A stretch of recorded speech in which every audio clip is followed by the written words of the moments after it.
প্রায় 2 বছর পরে আমাদের বাসার এই পুকুর থেকে এবার আবার মাছ ধরা হলো। আগের মতো ভালো মাছ পাওয়া যায় না দেখে 2 বছর যাবত পুকুর থেকে মাছ ধরা হয়নি, তো এবছর আবার ধরা হলো।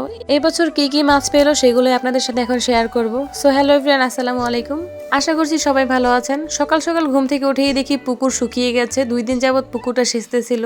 2 দিন পরে আজকে পুকুরের পানি শুকালো। এখন বাজে হচ্ছে সকাল 7টা। সকাল সকালই হচ্ছে মাছ ধরতে নেমে গেছে সবাই। আর এদিকে বাসার সবাই তো উঠে এখানে বসে আছে মাছ ধরা দেখার জন্য। কি কি মাছ পাওয়া যায় সেগুলো দেখার জন্য সবাই অপেক্ষা করতেছে। আমরা যখন ছোট ছিলাম তখন তো এই পুকুরটা থেকে অনেক বেশি মাছ পাওয়া যেত, তখন সবার মনে অন্যরকম একটা আনন্দ কাজ করত।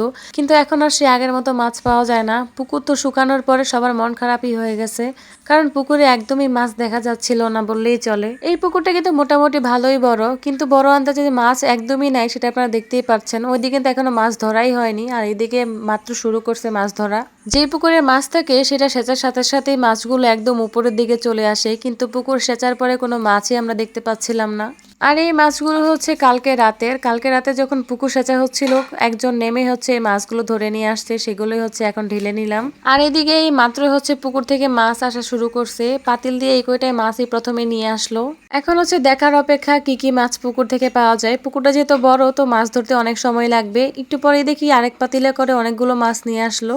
যেহেতু মাছের সাথে অনেক বেশি কাদা, তো বোঝা যাচ্ছিল না এখানে কি কি মাছ আছে। এখন হচ্ছে পানি দিয়ে মাছগুলো ভালোভাবে পরিষ্কার করে নিবে। পরিষ্কার করার পরে দেখলাম এখানে কই, শিং আর কয়েক ধরনের মাছই একসাথে আছে। একটু পরে হচ্ছে বড় একটা গজার মাছ নিয়ে আসলো। এই গজার মাছটাই নাকি সবচেয়ে বড় মাছ, আর একটা বড় মাছও নেই, এই একটাই নাকি বড় মাছ পড়ছে শুধু এই পুকুরে। এইটা শুনে তো সবাই হতাশ। একটা সময় ছিল যখন এরকম শত শত বড় বড় গজার মাছ, শোল মাছ পাওয়া গেছে। যাই হোক, সেই দিন তো আর কখনোই ফিরে আসবে না, ওরকম মাছও আর পাওয়া যাবে না। মাছ ধরা দেখতে দেখতে তো নাস্তা খাওয়ার সময় হয়ে গেছে। মা হচ্ছে আজকে নাস্তার জন্য বউয়ার ভর্তা বানাইছে, বিক্রমপুরের ঐতিহ্যবাহী খাবার। আর বউয়ার ভর্তা যেহেতু সবাই পছন্দ করে, তাই হচ্ছে আজকের নাস্তায় আমরা বউয়ার আর ভর্তাই খেলাম। আর এদিকে তো একদিনে সব কাজ একসাথে শুরু হয়ে গেছে। আমাদের বাসায় যে গাছগুলো বিক্রি করছিল তারাও আজকে হচ্ছে গাছ কাটতে চলে আসছে। যাই হোক, যার যার মতে শেষে কাজ করছে, আর আমরা হচ্ছে রান্না বান্না, মাছ ধরা দেখা এগুলো নিয়েই ব্যস্ত ছিলাম।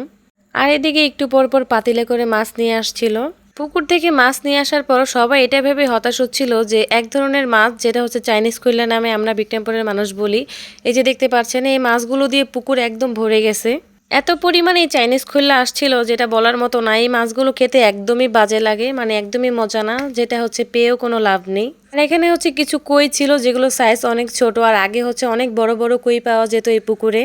যাই হোক, এখন হচ্ছে এখান থেকে কিছু মাছ কেটে নেওয়া হচ্ছে আজকে রান্না করার জন্য। একদম তরতাজা পুকুরের মাছ আজকে রান্না করা হবে। তবে সব মাছের মধ্যে এই শিং মাছগুলোই কিন্তু পুকুরের মধ্যে একদম সেরা ছিল। শিং মাছগুলো অনেক বড় বড় ছিল, যেটা দেখে আমরা সবাই খুশি হয়েছিলাম। যাক, অন্তত তো কিছু শিং মাছ পাওয়া গেল।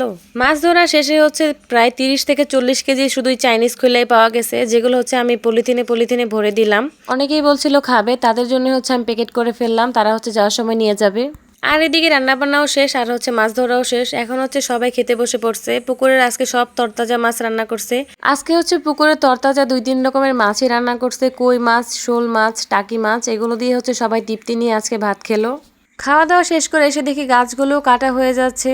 যাই হোক, আমার ভিডিওটি কিন্তু আজকে এই পর্যন্তই ছিল। ভালো লাগলে অবশ্যই একটা লাইক কমেন্টস করে যাবেন। ভালো থাকবেন সবাই, আল্লাহ হাফেজ।